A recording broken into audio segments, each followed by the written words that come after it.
Hello, all you scaredy cats and kittens, and welcome to the Two Scaredy Cats podcast, where we talk about all things strange, unusual, and paranormal.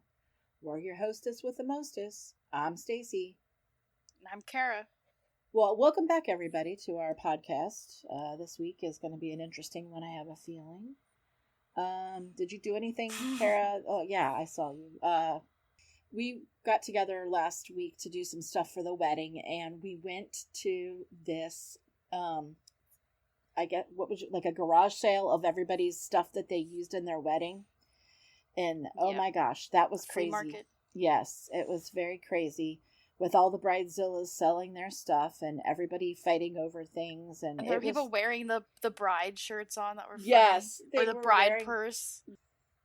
I want us to wear shirts for the bachelorette party. We need to make some. Okay, we can do that. But when we're in Vegas, we'll have like Vegas 2023 bachelorette party. That's right. Yep. And then it'll have like bride on the back of mine. Yep. I want all the pure cheesiness. That's how we get people to get us free drinks. So anyway, we were working on stuff for the wedding. I went to Columbus where Kara lives, and we stayed, we're trying out a hotel that we were going to use, and we ate at some nice restaurants and walked around Dublin and had a good old time while we were up there for a couple days. Coming back. In 2 days. 2 days. Because we're going to see Beetlejuice, the musical. Wait. We'll have to take pictures. With the ghost with the most. And post them. I know. We'll have to take pictures and post them on I'm here. excited. That'll be fun for people to see. Okay, so I have a question for you that you can answer this week. So here's my question, and I'm posing it to both of us. So the question is, if you could be any cryptid you wanted to be, what cryptid would you be and why?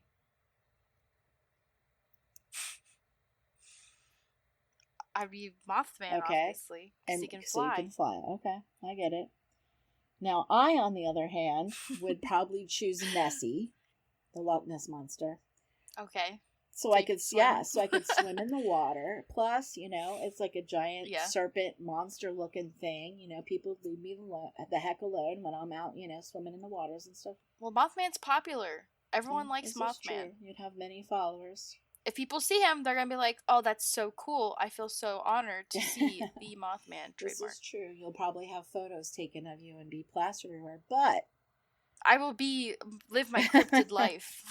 To be fair, though, Nessie, on the other hand, though, she's pretty popular, too. People like to go to Lake Loch Ness to go check her out and stuff when she comes up out of the water every now and then, So, listen, if you are listening to this and you would like to respond, and we'll also post this on our Instagram page, tell us what cryptid you would be and why you would choose that cryptid. So, that's our question for this week, and we're going to let all you guys answer and let us know what cryptid you would choose. So, we're going to go ahead and get started this week, and I think Kara's up first. So, Kara, what have you got for us this week? We're going to talk about a doozy. Just a warning that we will be talking about suicide in this, technically. So, if you don't want to listen to that, because we're going to be talking about the Heaven's Gate cult, which it is like, I believe it is the highest mass suicide in the U.S. Oh, in the U.S. Because I was going to say... In the U.S. I was going to say... Because the other one doesn't count because it wasn't technically on U.S. soil. I know Jonestown doesn't count. Yes. Oh, okay. Yeah, that was a really... Because that was technically more intense, but this one was in, like, California. Okay. Yeah. It was out west somewhere. Yeah. I think you're right. Yeah, when I was reading, they did mention Santa Fe, specifically. Okay. Yep. Okay. That's New Mexico, not California, by the way. No, it says California. It says... on the screen I'm looking at, Santa Fe, California. Oh, okay. Because I thought that was New Mexico, but alright, I didn't know there was a Santa Fe, California. I've been corrected. It's near like San Diego, apparently. Oh, okay. But yeah, that's what it said. Cool. So Well, what? anyways, we're gonna learn about this. They're a UFO. They're technically considered a UFO cult, so they believe in like aliens, but like to the extreme. So the history, we're gonna be talking about the leader of this cult. His name is Marshall Applewhite. He was born on May 17th, 1931. He was a son of a Presbyterian minister. So after he graduated high school, Marshall had plans to follow his father's footsteps, and he wanted to become a minister himself. All right. As Nothing most wrong cults with that. begin, Yeah, right. they Somebody typically begin thinking with they're some God sort of religious leader. Yeah, exactly. So he ended up dropping out of school to pursue a career in music. He ended up working at a university, but he got fired from his job at the University of St. Thomas over an alleged relationship with a student. Oh, okay. A male student specifically. Oh, so. okay. Interesting. Yes. And then in 1972, he meets Bonnie Nettles, who is his partner in crime. She was a nurse, and she was interested in the occultism and theosophy and astrology specifically. Okay. She was happily married until 1972 when she began attempting to contact deceased spirits by seances. Oh, all right. Wonderful. So she's one of those types of people. Yeah, we're off to a good start. Yeah, nice. Like I told you, it was like, wow, I was like, what? Yeah. What is going on? So wait a minute. So he's going to be like this religious freak, and he's okay with her being in dabbling in, because that's usually considered like the dark arts by, you know what I mean? Like most. Yeah. So interesting enough, she kind of was the one who like brought him into the world occultism and spiritualism and all that. She introduced him to that. Okay. And then she also had the background of Christianity kind of stuff. Right. No, so I see what you're saying. Okay. Interesting. It's really bizarre. They take like specific things out of the Bible that they decide to use. Oh, of course. They pull out only what's important to them and what they think. And then they put some really insane stuff in there too. They usually do. But she's interesting. So she believed a 19th century monk named Brother Francis was constantly in contact with her when she was doing her seances. And he would guide her through her life and like tell her how to like make choices. Did he tell her to divorce her husband? I wonder. Yeah. So Applewhite claims that how they had met, this is exactly his words at their meeting.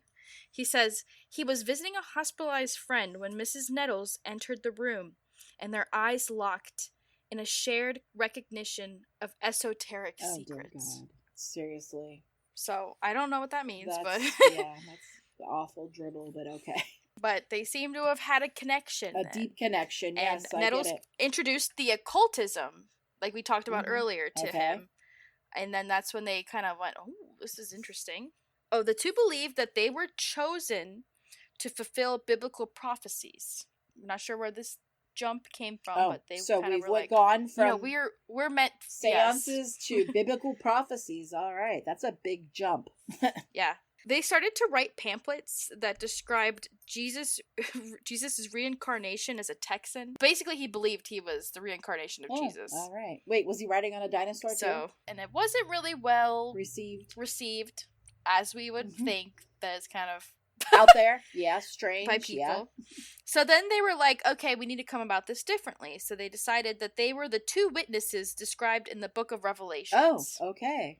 So now we're referencing the Book of Revelation. Ooh, yeah, that's never good when we start referencing. I told you it's going to get a little crazy because that's the end of the world. End times there. Yeah, like I said, it gets a little wild. So they believed they would be killed, and then they would be resurrected, and then transported onto a spaceship. This is where their belief stemmed from. Oh. Okay, that's where it really goes off the rails. Crazy. Yeah, but the whole spaceship thing is totally, yeah.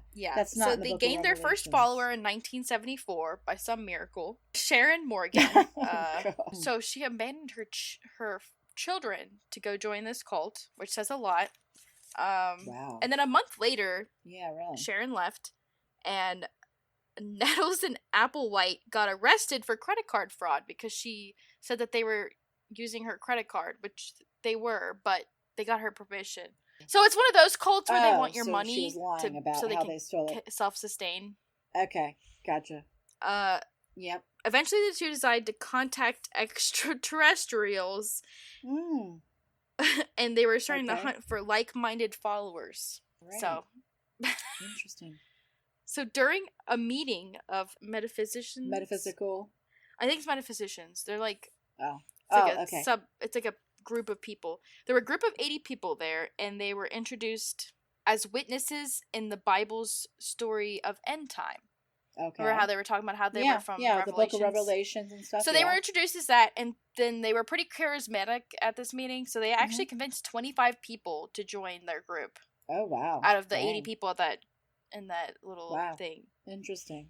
And then this is when they're like, okay, let's do this, and they toured the U.S., attempting to gather more disciples. They pretty much like went crazy, like, okay, let's go, and they had their other disciples go, trying to spread the word. And how many did they end up getting at that point then, after the first 25? They didn't have like a good amount that they said, but there were, I think at one point they had like 2,000 people. Holy but moly, they really caught on when they had the that website we're going to be talking about. Okay. Which is still there today. Because this is one of the first cults that used like the web to like advertise that was themselves. Right when the web was just starting out back then when that happened. Yeah, because they went really, I think that was around the 90s, because that's right when the internet that's when the internet started, was like 96, 97-ish, somewhere in there. So in April of 1976, the group stopped recruiting. They were like, no more recruiting. We've got a good number. And they kind of made these rules, very strict rules on how the group members had to act and stuff. So they banned all sexual activity. It's the first one. Yeah. And they banned all drugs. No more drugs. Right. They all had to have their hair cut a specific way. They had to wear androgynous clothing. So they were basically, everyone had to look kind of... Those jumpsuits. You weren't allowed to be like, basically, kind of a thing. And then their diet was very strict. And they had elective castration, which is kind of messed up. Oh, that is very messed up. Yeah, so they had to do it to themselves. Wait, they had to do it to themselves? Oh my God, that is nuts. I was like, what?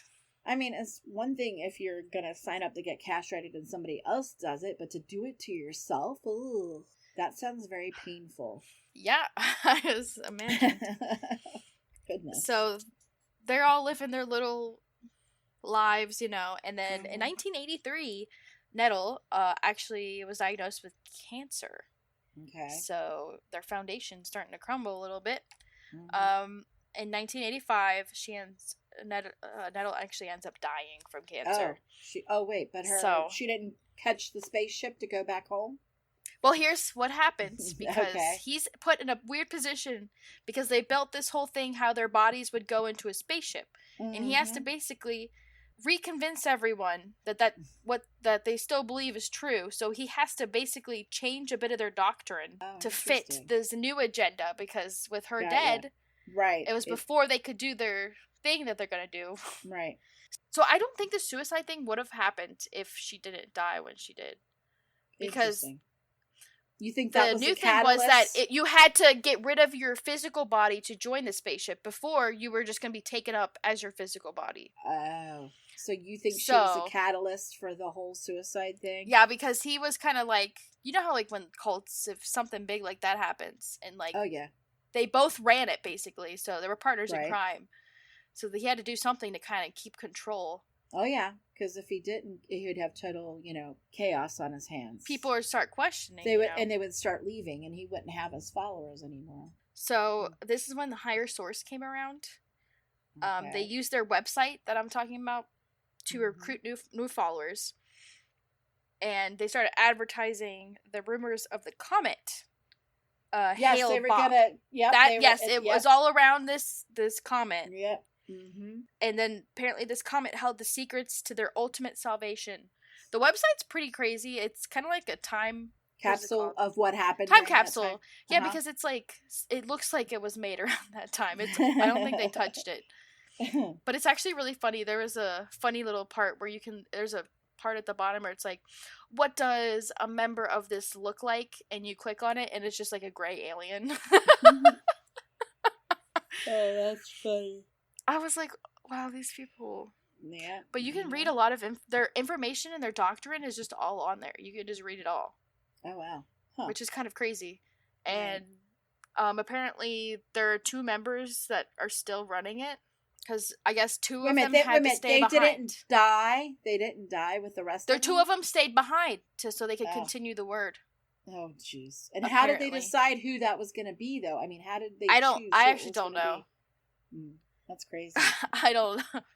I'd love to know how that came about. What they do, choose sticks, and whoever had the 2 longest sticks got to stay, and everybody else got to die. That's what they did at one of those cults. Really? That was Jonestown that you're thinking was it? of. I think it was. There was one that I remember they did that, something similar. I thought it was Jonestown, but I could be wrong. No, that's where they crowd everyone and force them to drink the Kool-Aid.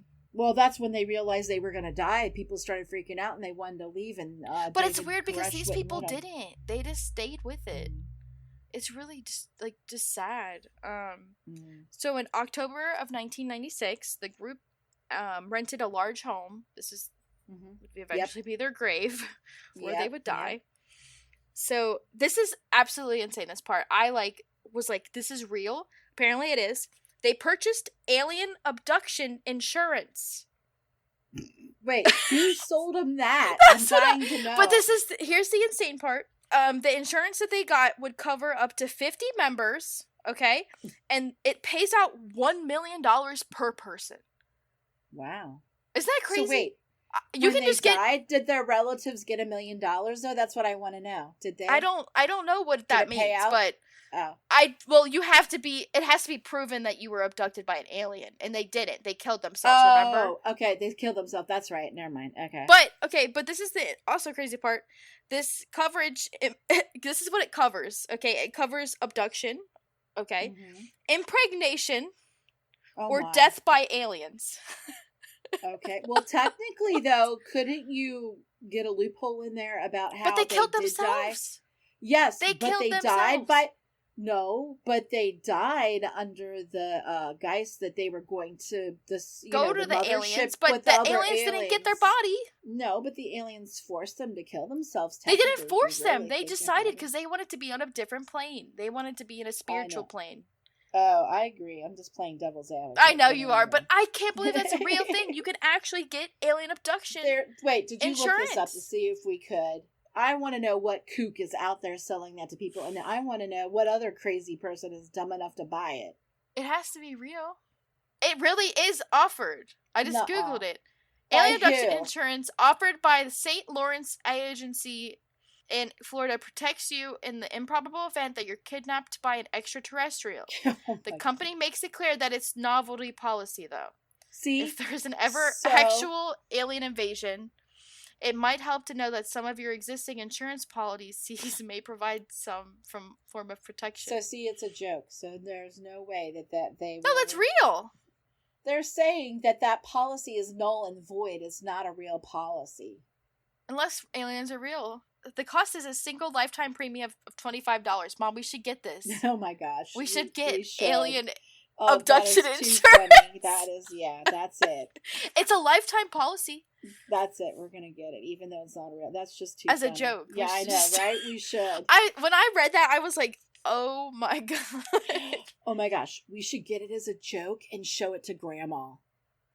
Because she keeps asking. God. No, she keeps asking me if I watch the Ancient Alien show. She was asking me that today. That's what we talked about during lunch.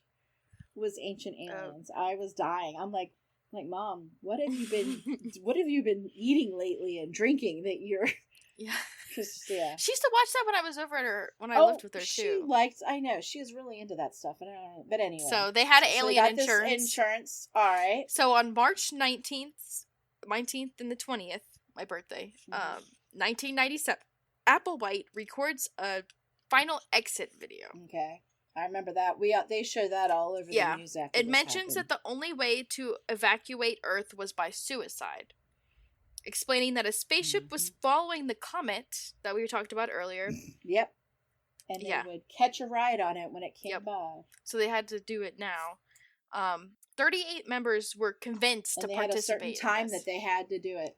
Oh, 38? Well, 39 if you count him, but so there was 39 people that died, which is that's crazy. Awful. Yeah, that is awful. I mean, How about their poor Yeah. families? I wonder what they were thinking. Yeah, well, when that here's the happened. thing. Each member videotaped a farewell message. Oh, wow. Yeah. What about the And then very you can see first them. lady that they got to follow them? Did she? Because remember you told me that she left her kids. Oh, remember she went back. Oh, did she go And that's back? when Okay. they Oh, got that's her right, because of because the they credit stole card her fraud. credit card. That's right. Never mind. Now I remember. Well, they Okay. were using it. Though she allowed it, but then... Right. And then she reneged on it once she realized. Yeah, and then she was like... Yeah. came to her senses and realized that she...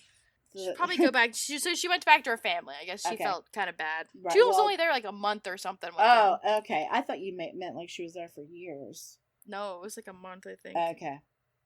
Interesting. Wow. I knew about the cult because like that happened, obviously I was like in my 20s when that happened, but I didn't hear the whole backstory about, how Oh, it you came didn't to hear be it and all? all that, right? Well, now you know. Well, Now I here's, know. There's some more fun facts. Oh boy, I can't wait. So, to kill themselves, members took It was Kool-Aid in a phenobarbital, right. and they mixed it in applesauce or pudding, and then they drank a vodka to, Yep, nothing like a good old go shot down. of vodka to chase it down. I mean, honestly, I feel like that's something you gotta do. Like, how do you do something like this without being Right. something to take the edge off? I So guess. after they drank it, they also put a bag over their head to suffocate. Oh my gosh. I'm not sure why. That's crazy. So I Yeah, guess they it's were kind of disturbing. unsure whether that That would drug kill would take them. care of it 100%. So I guess So they've they've had that, and then so they did it one at a time, which is even more disturbing. Oh, so they had to watch each other. They just didn't do it like yes, all so at the they would same do that. time? They would do that as soon as they know that they were dead. They would take off the bag and put a purple piece of cloth on their face. So wait a minute, and then the who next did it for person the would go. very last person then? I guess it would have. Then what's his one of face? the last, remember the final members? Okay, yeah, one of the the final final two. members came in, Mhm. and he was the one that was chosen to tell the world about what they did. And he was the one who covered the last one's face. And this, my friends, is why you don't join cults. Obviously there had to have been a reason these people joined this. But anyways, so they were all dressed in black shirts and sweatpants. Mhm. They had white Nike shoes, Yep. which actually after this thing came out, they discontinued that specific Did they? Nike. All right. Well, that's probably. And they said the reason they wore the Nike shoes Uh-huh. was because they got a good discount on Oh, them. that's fun. That's the That only was the reason only why reason I why. thought it was like a part of their little getup that they No. really. Oh, and they also had armbands reading Heaven's Gate Away Team. And it's like a reference to Star Trek, Yep, apparently. yep. And then each crew member had $5 bills and 3/4 in their pockets. Wait a minute. Which it so was we use American reference. currency up in with the No. aliens. It's a reference to the price to ride a comet was $5.75 from a Mark Twain novel, I believe. Oh, interesting. Which one that they chose? But that yeah, it was apparently like a reference. I don't know why they did such strange things. apparently somebody liked Mark Twain's writing, and that's what they decided. So that happens. And then an Interesting. anonymous tip was left, and that's how the bodies were discovered. And was the anonymous tip by one of the two people that were left? Yes. I can't remember if there was the final two people or if there was one. I think so. I know there was absolutely one, but then there's two new people that have been like resurging been it, and they've been taking doing care like of them. AMAs Okay. and stuff, and they've been like continuing to give out this information about the cult. Like they Got still ya. believe and are in the cult. So wait, are they still like getting members though to join the I don't cult? think or are so. they- I don't know. Okay, interesting. But Still like I said, that recruiting people website's for still that? up. It has all the info on it. Hmm. They haven't taken it down. Interesting. But I don't know. That was pretty crazy story Yes, that is pretty crazy. about UFOs. Yes, Oh, and there that was apparently is. like a whole time where this is before they went into their doomsday stuff, where they took 20 members out to like a desert because there was some claims a UFO was gonna pick them all up. The Yep. UFO never came, of course, but No, of course not. but they still kept the members somehow. I was like, left them okay. hanging high and dry out in the desert without their ride. I don't know, man. It was an interesting thing. Yeah, it's kind of way far out there. I mean, it's pretty far fetched. I know. And that these people believed that it was so real that they're going to catch a ride on a spaceship behind Halley's Comet or the Hale-Bopp. You can watch videos of what it's It's like kinda inside the crazy. commune too. Really? Like, I it's remember, really like, weird. they used to do like. And they weren't allowed did to a whole- speak. There was one girl who Really? came forward and she said she did not speak for years. They would not allow her to Oh, wow. speak. I don't know. Like, That's it's crazy. really messed up, the stuff they did. And it's like, how'd they convince so many people to go along with this? I don't know. It is nuts. Because it wasn't like the Jonestown one where they all started regretting. They just went with it. But I think that they gave more people, like, an opportunity where, like, remember how I said that they only convinced 38? The other people, like, left. Right. So maybe, I guess they weren't quite as, you have to go with us. It was, you get to Right. make the choice that this is happening right now and this is your only opportunity. Oh, and their whole thing about suicide, where apparently they didn't consider what they did suicide because they said it was actual suicide to not leave Earth. So I don't know how that makes sense, but All right. that was your interesting. Strange. Because I remember hearing about it, but I didn't realize all the crazy stuff that went into it. Yeah, they didn't touch on all that when they ran the story in the news back then. They only talked about, I mean, first of all, people were just floored that these people, killed themselves and were hoping to catch the mothership behind Hale-Bopp or whatever. So that was enough in itself back then. Oh, yeah, but like to hear the actual people who did it, you're like, wow, I'm not surprised. Exactly. All right. Well, what do you have today?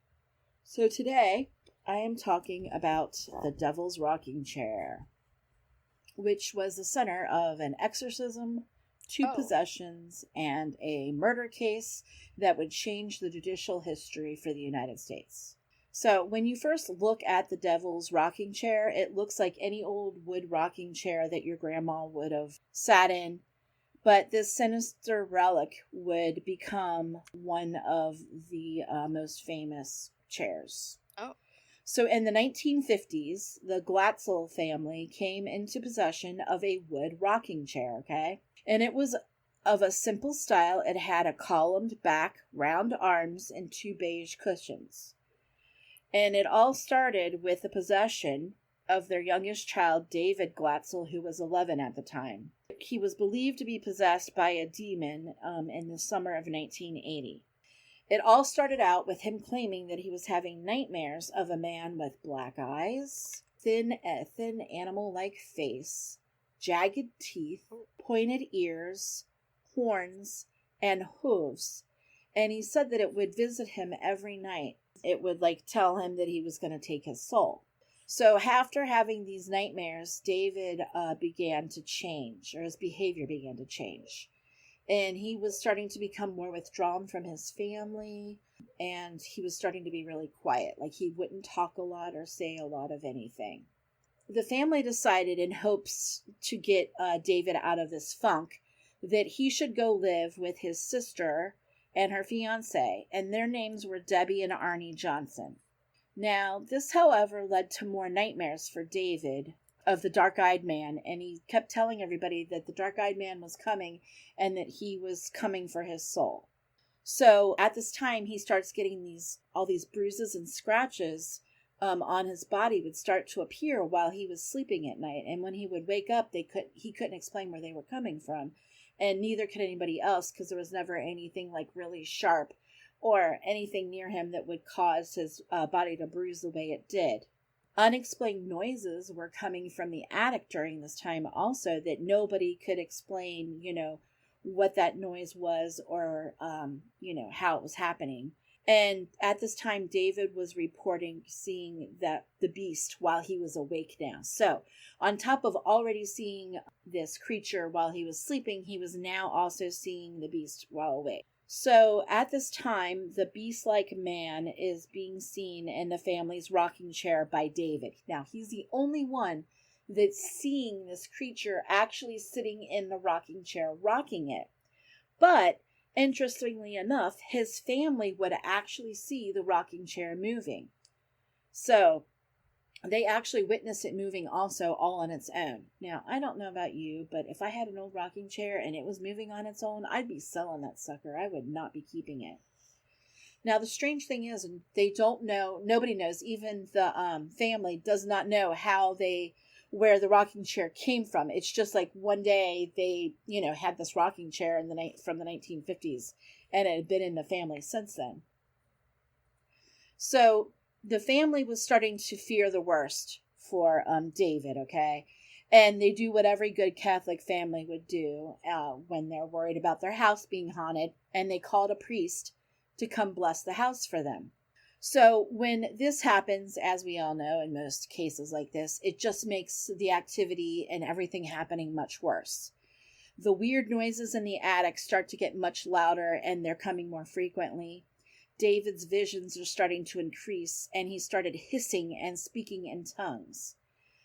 He also started to have seizures, and he would have these seizures every 30 to 40 minutes. So he was having them quite frequently. And at this time, a family member would have to sit up through the night with him to make sure that, he didn't bite his tongue off or anything like that. So at this time, then, the rocking chair was moving around the house on its own. And when I say moving around the house on its own, I mean it would disappear from one room and reappear in another room in a few seconds. So you had this bizarre rocking chair that would just, 1 minute it could be up in David's room, and the next minute it's down in the living room, like all spontaneously by itself. And it would also end up in like different places, like weird places where you would never expect the rocking chair to be. And it would levitate on its own also. Now, I'm sorry, but if I had a rocking chair and it's levitating and moving on its own, forget the rocking. I mean, like literally moving from room to room on its own. I'm putting that sucker out to the garage or out to the curb with a sign that says, free to a good home. Take it. So at this point, the Glatzel family believes the devil was trying to steal his soul, David's soul. So they decided to call in Ed and Lorraine Warren. Now, do you know what I'm talking about? Oh, and yes. Lorraine Warren. Ed Warren is a demonologist, and his wife Lorraine is a clairvoyant who can see spirits and stuff. So when they call in the Warrens, they would come to regular visits at the home, and Ed performed several exorcisms on David while he was sitting in the rocking chair. So when they would do these exorcisms, and they would bring priests with them too. So while they were doing these exorcisms, they would make David sit in the chair with the hopes that because he's sitting in the chair and the devil's attached to the chair and to David, that they could kill, take care of two birds with one stone, I guess, kind of thing. There were many witnesses to the chair moving around the house, by the way, like the jerking of the chair and when it would levitate. And some of those witnesses were obviously the Warrens, they were there, some priests that had come by and some other family members. So during the very last exorcism that happened, David was finally freed of the demon, okay? And after that, he showed signs of improvement and his behavior returned to normal. However, his sister's fiance, Arnie Johnson, was not so lucky. He started to be making the same hissing, growling noises that David had started making when they began to think that he was possessed. And he also would slip into these trances for periods of time. Like you couldn't snap him out of them very easily. And this all happened right before Arnie killed his landlord, Alan Bono. And he killed him with a 5-inch pocket knife. So what he did was he ended up stabbing Alan Bono over and over. And he did this in front of his fiancée, Debbie, while she had to watch in horror. As it turns out, Bono died 2 hours later at the hospital. And Johnson was picked up by the police 2 miles away from the murder scene. Now, here's where things get interesting. So 8 months later, Johnson had to appear in court for, everything that happened. And his plan was to enter a plea of not guilty due to demonic possession. Now, this is the first time in American legal history that anybody had tried to claim that it was demonic possession that made them kill somebody. He uses this for his plea, but it didn't work. The judge refused to accept the deal, and since because there was really no evidence to show that he had been possessed. Like back then when this happened, I guess we didn't have all the video cameras and, all that to take pictures. So they didn't have any video evidence, so they could never really prove that this had happened. So Arnie was found guilty of first-degree manslaughter, and he received 10 to 20 years in prison, although he only ended up serving 5 of those years. Him and Debbie ended up getting married after he was released from prison. So for many years after this horrifying events that took place in 1990 with the rocking chair, taking possession of David and also Arnie and stuff, the rocking chair was put into storage. So that they never got rid of the rocking chair, which I think is really crazy and messed up. So when the Glatzel family moved, they would move the chair with them, but they would put it in storage. Now, over the time, it became clear that there was something really terribly wrong with this chair. And whoever would sit in the chair to try to test to see if the things that they claimed happened would happen to them, strange things would happen to people. Anybody that sat in the chair would be incapacitated with really bad sciatica. And I don't know if people have ever had sciatica before. I have. It's very painful. It's very hard to sit down, and you can't get comfortable. It hurts to stand. You can't walk right. And friends and family members that sat in the chair or touched it also had abnormal back problems. Some of these problems were so bad that people had to have surgery after they touched the chair. And one family member was unable to walk upright for over 10 years after sitting in the chair to see if the stories were true. After all these, the Glatzel family finally decided that they were ready to sell the chair and get rid of it, and they ended up selling it to the Warrens for their Museum of Haunted Objects in Morrow, Connecticut. The shipper who picked up the rocking chair from the Glatzel's house to bring it to the Warrens said after he touched the chair, he was plagued by terrible nightmares of a man in black, and he had bad headaches after he had touched it. So in 2019, Zach Baggins bought the chair from Lorraine Lauren for $67,000. She died, by the way, this is really crazy, 3 days later from after she had sold the chair to him. Now, some people speculate whether it was from the curse of the chair or it was from relief to her that it went to someone who would treat the chair with respect and not, try to make fun of the chair or provoke what was, whatever's attached to the chair. The chair is said to have a stain on the cushion from holy water and special consecrated oils that were part of the exorcism that was performed by Ed Warren. So the chair still sits in Zach Baggins' museum in Las Vegas. Soon after it arrived at his museum, it started creating havoc in the museum and with the workers there. They had problems with lights going off and on their own. They would have doors and windows slammed shut, and activity greatly increased. They did have it on display, but after a bunch of incidences that happened, they took it off display, and right now it's still there. But I don't know if we can see it today or not. That's the story of Devil's Chair, which, if you haven't figured out yet, is from the third Conjuring movie, The Devil Made Me Do It. So, you did see that. We saw it together. That's why I didn't understand why you didn't. Yeah, didn't we? I'm pretty sure me and you watched it together. I thought we did. So, that's the story. The Devil's Rocking Chair. Like I said, there's a lot of people that have touched that chair that have had very bad things happen to them. And I don't know about you, but if I was the people that own the chair, I would not have kept it. I would have put it out to the corner or whoever wanted to pick it up for free, because I don't want that bad juju in my house. But anyway, so that's all I have today about the Devil's Rocking Chair.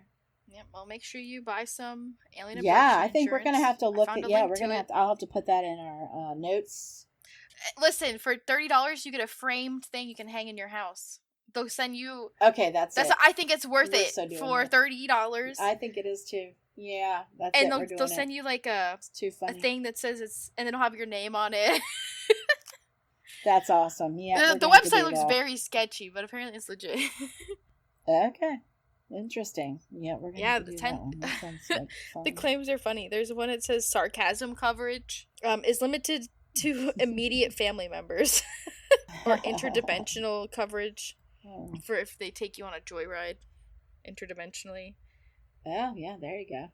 Yeah, sounds about right. Oh boy. All right. Well, anyways, if you enjoyed our podcast today, follow us on Instagram at 2scaredycats podcast.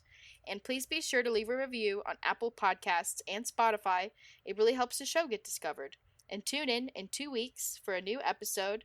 And to all our scaredy cats and kittens out there, remember, curiosity didn't kill these two scaredy cats.